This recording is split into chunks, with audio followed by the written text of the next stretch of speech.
Assalamualaikum warahmatullahi wabarakatuh, teman-teman sobat sekalian dimanapun berada. Saat ini saya sedang berada di meja kerja dan di sini ada sebuah buku yang saya baca berapa tahun yang lalu.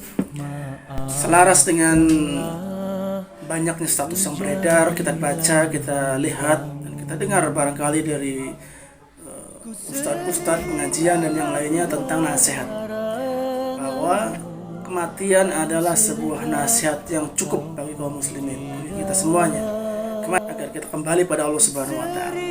Tapi tidak jarang kita itu mendapatkan bahwa nasihat itu bukan untuk kita, tapi kita share, kita tulis untuk orang lain. Padahal nasihat itu untuk kita sekalian.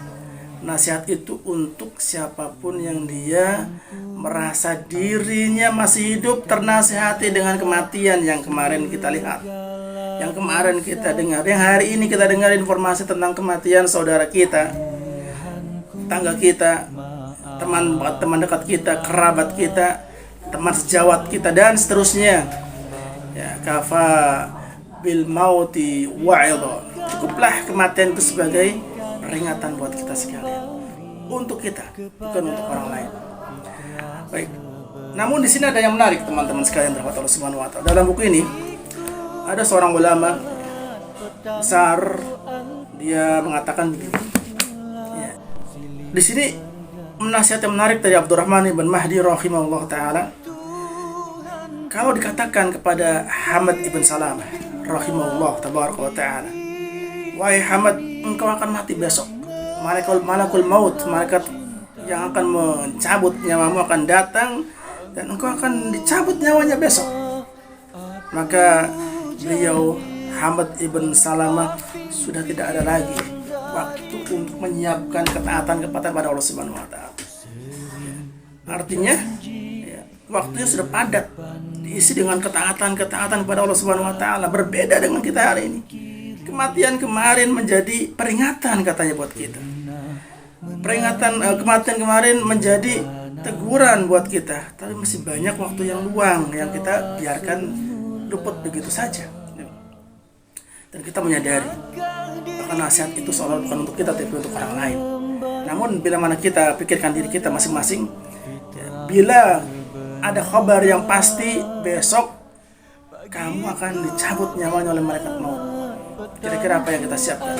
Wah, sedekah, mobil dadakan kita berikan kepada pesantren untuk disodakohkan, rumah dadakan kita jual atau kita berikan pada anak yatim, tanah kita wakafkan, mungkin begitu ya, karena kita merasa bekal kita masih banyak yang kurang. Karena kurangnya bekal kita sehingga kita itu masih merasa diri belum siap untuk menghadapi kematian. Dengan kesadaran itu pun masih belum bersiap-siap untuk menghadapi kematian. Dengan demikian dimanapun kita berada dan apapun hari ini yang aktivitas kita dan spesifikasi kita yang kita miliki, usahakan dan upayakan kita memberikan manfaat pada banyak orang untuk bekal kita nanti ketika kita mati. Bekal kita untuk nanti hidup kembali di akhirat. Saya melihat sekarang di layar saya banyak orang-orang yang mereka itu bergelut dalam dunia bisnis.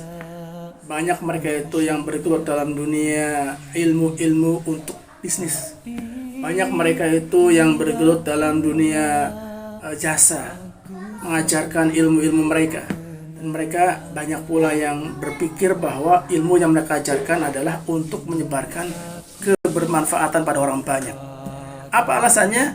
Bekal untuk nanti di akhirat, agar menjadi amal jariyah mereka. Bagaimana dengan Anda? Anda adalah orang yang mengajarkan agama. Bagaimana dengan Anda? Anda adalah orang yang mengajarkan kebaikan. Bagaimana dengan Anda? Anda adalah seorang bapak yang mengajarkan dan menginginkan anaknya berada pada ketaatan. Bagaimana dengan Anda? Anda yang seorang dari anggota masyarakat yang peduli dengan masyarakatnya agar baik. Yuk kita bersama-sama untuk menjadikan apa yang kita miliki lebih bermanfaat buat orang lain, menjadi bekal nanti di akhirat. بالشر Sallallahu ala والخير nabiyina فتنة Muhammad wa ala alihi wa sahbihi وإلينا ajma'in. ترجعون. Assalamualaikum warahmatullahi wabarakatuh.